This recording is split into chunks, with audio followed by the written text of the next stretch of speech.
Greetings and welcome back to room 303 in our study in AP English of Shakespeare. We turn now to the great Shakespearean comedy, Much Ado About Nothing. You know, it's funny, after the Kenneth Branagh release of Much Ado About Nothing, this became one of the cult favorites of room 303, as I'm sure it is in most humanities classes around the world. Our focus now, though, is to study this play in some detail. It is, without question, one of the funner plays to just enjoy, right, to experience.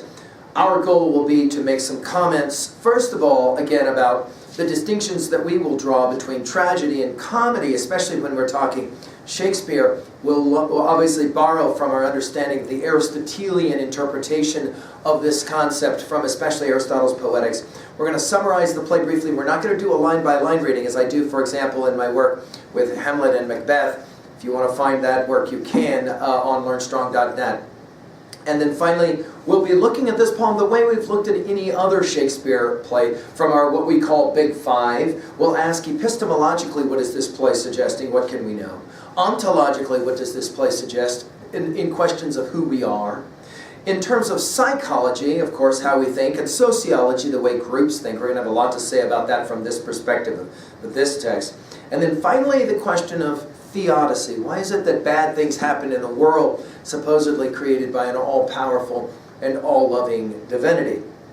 Now, I have several assumptions while I'm teaching this information to you. One of those assumptions is that you appreciate and understand our learning theory, always looking to connect new information to old information in meaningful ways. For example, we will watch a performance of Much Ado About Nothing so that we can then get a feel for what it is that we want to say about the text for ourselves. We'll also assume that you are comfortable with our 3 levels of reading. We answer 3 guiding questions. Level 1, what does the text say? Level 2, what does the text mean here? 2A, themes, messages. 2B, we're working with rhetoric, and we'll pay attention as we do with almost all of our other Shakespeare plays. For example, in our study of Othello, we do this, where we're looking at symbolism and irony and ask about those things. Finally, at level 3, we ask, how can I relate to this information in some meaningful way? At 3A, how can I relate this to other titles? So, for example, we'll ask about other titles that we know, not just comedies, but as well tragedies. I mentioned Othello, for example. We're going to see some similarities between Iago and Don John in this play. And then finally, and for us, most importantly, how can I relate to this information in some meaningful way myself? Our other assumption is that you've already been with us at learnstrong.net in that AP folder. You've already studied some earlier lectures, introductions to Shakespeare, for example, so I'm not going to mess around with any of the biographic information here. We're going to jump right into the play. I'm also assuming that you've already been with us for our conversation of Aristotle's Poetics. Let's just review, though, for your notes. Aristotle argued in Poetics that what makes a great tragedy is the notion that we will have a protagonist that will go through a process of falling by virtue of some sense of a flaw, often it is pride or hubris, and that in that fall we will have the audience identifying through some cathartic purgative operation with fear and pity as being the central emotions. In other words, Aristotle said the difference between you and your dog is both of you can watch the sunset, but only one of you can appreciate it. That appreciation of the fall. That's what he defined tragedy as, and the assumption is that maybe comedy the inverse. We have defined tragedy and comedy along those terms, but also as, for us, tragedy usually begins with some sense of harmony and ends with disharmony. Comedy, the inverse. We'll begin with a problem of some kind of chaos, and then we ultimately end up with harmony. And the classic example of harmony, of course, is marriages for Shakespeare's day, and of course at the conclusion of Much Ado, we will not have just one marriage, but of course 2. Finally, my assumption is that you've already read this play on your own, and you're coming to me to talk with you about this play after your own study. If you haven't done that, I very much recommend that you do that along with, obviously, a viewing. And again, my students believe the Kenneth Branagh version of Much Ado About Nothing is as good of a film production of Shakespeare as they've ever seen. Before we begin our study, I'd like you to think a little bit about the way Shakespeare uses titles. We have said this often in 303. We are the stories that we tell, the stories we retell, the stories we accept, and in fact the stories we often will reject. And we're going to have some similar conversations with this play as well. But I want to point out that often our stories deserve titles. Now, some titles are self-evident. Tragedy of Hamlet, Tragedy of Othello, Tragedy of King Lear. But Shakespeare will often mess around with fascinating titles. Think about it. Much Ado About Nothing, which is a fascinating title for a play. What's this play going to be about? Well, it's basically going to be about nothing. And yet, obviously, nothing is something, and as we learned in Lear, nothing comes from nothing. There's been another comment or two made by scholars that this play's word nothing comes close to the word noting. That is to say, epistemologically, what is it that we're aware of and what are we not aware of? Think about other titles. Measure for Measure, play we'll study together. We can also think about Taming of the Shrew. These are interesting titles. And so we're going to ask about what is going on with the title maybe at the end of this conversation. Now, let's go ahead and just do a quick summary of Much Ado About Nothing. If Hamlet said in the first act soliloquy of Scene 2, "Frailty, thy name is woman," which I don't know is a very fair thing to say about women if you're a man, and yet it gets said, and we talk about it in our Hamlet performance, in our Hamlet study. In this play, in Much Ado, if the line was given, it would be, "Frailty, thy name is human," or "Frailty, thy name is man," if not woman. Okay? Let's play the game. First of all, we are with Leonato, the governor of Messina, and he's just gotten word that he is to be visited, enjoined. His friend, Don Pedro of Aragon, as well as a number of other guys, they are coming back from a battle right early on. The question is, did we lose anybody of importance? Not many is the answer. So right away, hurrah, they're coming back from the war. Beatrice, put that in your notes, is one of our most important actors of this play, and certainly one of Shakespeare's great creations. Beatrice is the niece of Leonato, and she immediately asks whether Benedict is returning, and Benedict and Beatrice, we're going to find out, have been engaged in a certain, how does one say it, war of words could be a way that we would say this, war of wits, we might say, for as long as they've known each other. And she seems to have a serious amount of scorn for Benedict. Put it in your notes. It's going to be a wonderful play about two sets of lovers, and one of them starts out as enemies in every sense of that word. Don Pedro, Benedict, Claudio, Don Pedro's illegitimate brother, Don John, put him in your notes as another one of our great villains, all are going to arrive. Benedict and Beatrice will exchange right away some nasties between the two of them. And fundamentally, at the end of this exchange, it is clear they both hate love, and they will never get married, and they clearly dislike each other as well. It's not actually fully clear why. There is a single line of the play that seems to suggest that maybe Benedict treated Beatrice nice at one point, and then he kind of didn't, and that's the source of all this nasties. Claudio will pull Benedict aside, and Claudio, the friend of Benedict, will reveal that he has fallen for Leonato's daughter, Hero. Now, Hero is one of the classic names in all of Shakespeare for especially the role that gets played here, right? Benedict is immediately going to mess around with Claudio. He can't believe that Claudio's thinking about marrying. What is wrong with you? Women and marriage, both of them are a waste of time. If not, they're going to destroy you. And especially when you put the two of them together, right? Benedict will reveal Claudio's love to Don Pedro, and Don Pedro is far more willing to listen.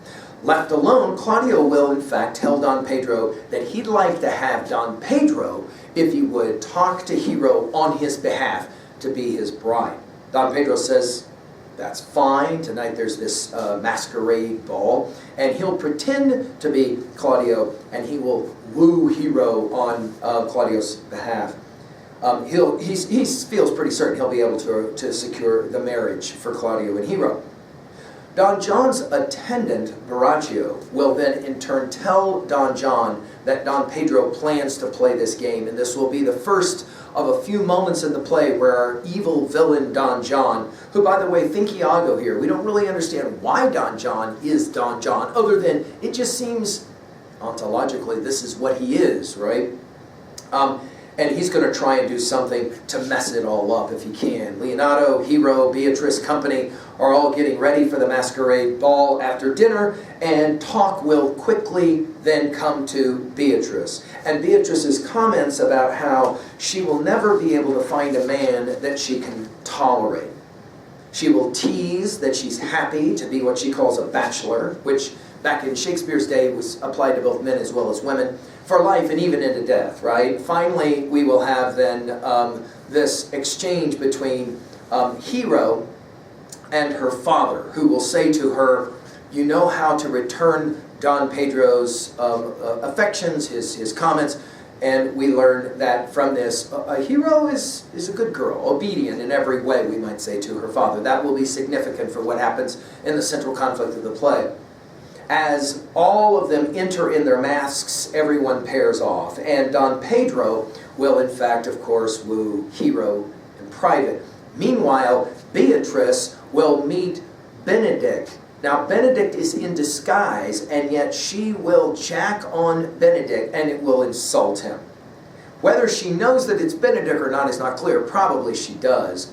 Don John will then tell Claudio he's pretending to think that, in fact, he's talking with Benedict.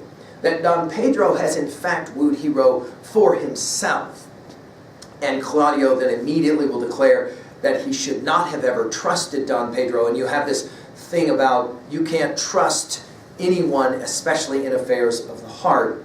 Don Pedro will announce that Hero and Claudio can now get together. He's done his job, he's wooed, and Claudio and Hero now can be together. Hurrah.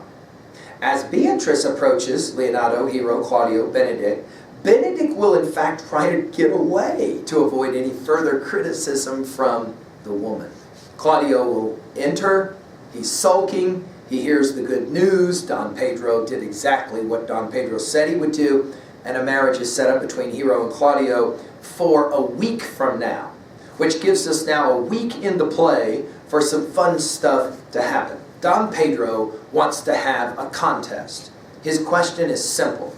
He wants to find a way to bring the two people who hate each other's guts the most and hate the idea of love and marriage together in Benedict and Beatrice. If we could do this, he says, then we are the greatest of the love gods, right? It is going to be at least fun for Don Pedro. Don John hears about this and he decides he's going to destroy the wedding. Now, Don John is the negative, evil element of this comic play. Not unusual in Shakespeare's comedies that we often will have this kind of character who's always lurking in the shadows to try to create some kind of problem. It will be Don John's pal Baraccio who will in fact come up with the plan. The way it's going to work is simple. We're going to convince Claudio that that his lover, Hero, is unfaithful, especially sexually. Baraccio's going to mess around with Hero's servant, Margaret. Margaret is going to be dressed in Hero's clothes at the window. It's a simple gig. All you got to do then is have Claudio and Don Pedro witness what they think is in fact Hero messing around, and then the night before the wedding, and then the day of the wedding, we're gonna be able to accuse a Hero of something terrible, right? In the meantime, we got this other fun gig going on. Benedict is alone in the orchard, and he is musing on the fact that there was once this amazing guy named Claudio. He fell in love with Hero, and he turned into a complete and total wimp in every way, right? He used to be brave. He used to be straight-spoken. He used to be, a strong man, and now he's none of these things. And Benedict, one more time, says out loud in a famous soliloquy that he will never undergo such a ridiculous kind of transformation as the one that he witnesses, that he's witnessed with Claudio. At that moment, Don Pedro, Claudius, and Leonardo approach, and so Benedict will hide. And then Don Pedro, Claudius, and Leonardo will put their plan in action. Obviously, this is the whole idea. How can we get Benedict to fall in love with Beatrice? They will go into a loud, kind of supposedly secret conversation about how Beatrice is ruining herself, tearing out her hair, hitting on her chest, and all this kind of stuff for love of Benedict, every night praying that she could somehow get over it. They say that Beatrice wants to be in love with Benedict, but she knows that Benedict will treat her badly, make fun of her, and the like, mock her. Then they all leave. Benedict comes out of the shrubbery and is stunned, and in a transformation that is truly remarkable. We think of Romeo going to the masquerade that night to find Rosaline and immediately falling in love with Juliet. Shakespeare's clearly making a comment about how quickly men's feelings can be turned, but we'll not just say men. We'll get to Beatrice in a second. And immediately he decides that he will love Beatrice. And what do you know? Beatrice shows up because she's been sent to invite Benedict to dinner. And Benedict will, in fact, come up with a reason to believe that Beatrice, who's speaking other than nice to him, that in fact there's a double meaning in everything that Beatrice is saying. On her way back, Hero is then going to play the game against Beatrice, and they will announce that they can't tell Beatrice of Benedict's love because no man can ever please Beatrice. She's too proud, too scornful of a woman, right? Once Beatrice hears this, she, of course, has been set up as well. She has the same reaction as Benedict, and she promises that she will, in fact, leave her nastiness, her scorn behind, and she will love and marry Benedict if he will have her. So, in other words, we have accomplished the mission. Now later, Don Pedro and Claudio are with Leonardo and Benedict, and they will make fun of Benedict because all of a sudden, clearly he has changed. In other words, ironically, what Benedict was complaining about for Claudio, Benedict himself begins to experience, right? Ha ha ha. Of course, Benedict has some problem with this teasing because all his life he's been the one doing the teasing and he scampers off. They jest at scars who never felt a wound is what Romeo, you'll remember, said about Mercutio. We have a similar kind of thing going on here. Don Pedro and Claudio are alone and they're approached by Don John, and now we move into this next part of the play where Don John is going to say, I don't think Hero is the loyal, obedient girl you think she is. As a matter of fact, I got some proof I can show you. And he says that he can take Claudio to show. Claudio says that if he finds that Hero is disloyal, he's going to disgrace her in front of the whole congregation at the wedding the next day. Well, of course, you're going to have a serious problem on your hands because Claudio's going to see what he thinks is real. Now, later that night, we have the introduction of Dogberry. Now, this is fun stuff, especially in the Kenneth Branagh presentation. You've got this idiot constable, his man Verges, his sidekick. They are so screwed up in every way. They will try to get a group of watchmen who are planning on sleeping for the night to make sure that they're vigilant the night before the wedding. In spite, however, of all of their stupidity, they discover Borachio recounting to Conrad exactly what happened. That, in fact, both Borachio was with Margaret, and in fact their plan worked marvelously. And Claudio thought he saw his hero messing around with Borachio. Claudio has decided, notice this is huge for your notes, Claudio has seen what he has seen and he is absolutely certain of it. We think about our discussion of Plato's Book 7 of Republic and the cave allegory. Those shadows on the wall seem so unbelievably real. He's absolutely certain that he knows what he's seen. But instead of going quietly and annulling the wedding, he will wait, and the next day at the chapel, he is going to do something really nasty. Okay? Interestingly, Borachio and Conrad are going to be caught by the watch. In this play, this is one of those funny ironies, that the persons who are often the fools are far wiser, ironically, than the people who are supposed to know what's going on. All right, let's move now to the morning. Hero's getting ready for her wedding. Beatrice is helping her, although Beatrice is, again, not acting like her usual happy self. Marguerite will tease that Beatrice looks like she might be in love. We got the same gig going on. Just before the wedding, Dogberry shows up to Leonardo, trying to tell him about the examination of the captured prisoners of Borachio and Conrad. Leonardo, however, is in a rush to get to his daughter's wedding. He tells Dogberry to do the examination himself. At the wedding, now, Claudio is ready to get married to Hero, and it's at this point he will challenge her. He will accuse her of being disloyal, of being deceptive, and then ultimately he calls her a faithless whore, a woman who sleeps with other men. Now, Hero, of course, cannot believe what she's hearing, and Leonardo cannot believe what he is hearing. Hero will faint. Leonardo is going to be so angry that he wishes his daughter dead, because he immediately is ready to jump to the conclusion as well. The men will leave. The poor girl appears to be dead. Everyone else tries to figure out what's going on. Beatrice and the friar, however, are certain something is bad, and Benedict will immediately think of Don John, which is, of course, usually the right place to go. The friar then will come up with an interesting strategy. He says, let's pretend that Hero is in fact dead. People obviously are going to feel badly for Hero. Claudio then will again remember Hero when she's dead. And in the meantime, some proof can be found that will clear Hero's good name. Everybody now will leave except for Benedict and Beatrice, and we have this famous scene where Benedict and Beatrice will have to admit to each other they actually do love each other. Beatrice will in fact say to Benedict, after he confides that he loves her, that she does, but she's also very troubled and worried about her cousin's ruin. Beatrice says to Benedict, if you really love me and you want to prove it to me, then I want you to kill Claudio for slandering Hero. At first, Benedict will say, no, I can't do it. But ultimately, Beatrice says, that's it, I'm done with you. And Benedict says, fine, I'll challenge Claudio. Dogberry, in the meantime, is doing the interrogation of Borachio and Conrad. It is irony of all ironies that they manage to finally put it all together, and they find the source of all of Hero's problems is, in fact, what's going on with Borachio.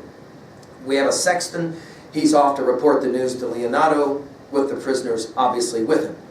Leonardo and Antonio confront Don Pedro and Claudio, accusing them of killing an innocent girl, obviously.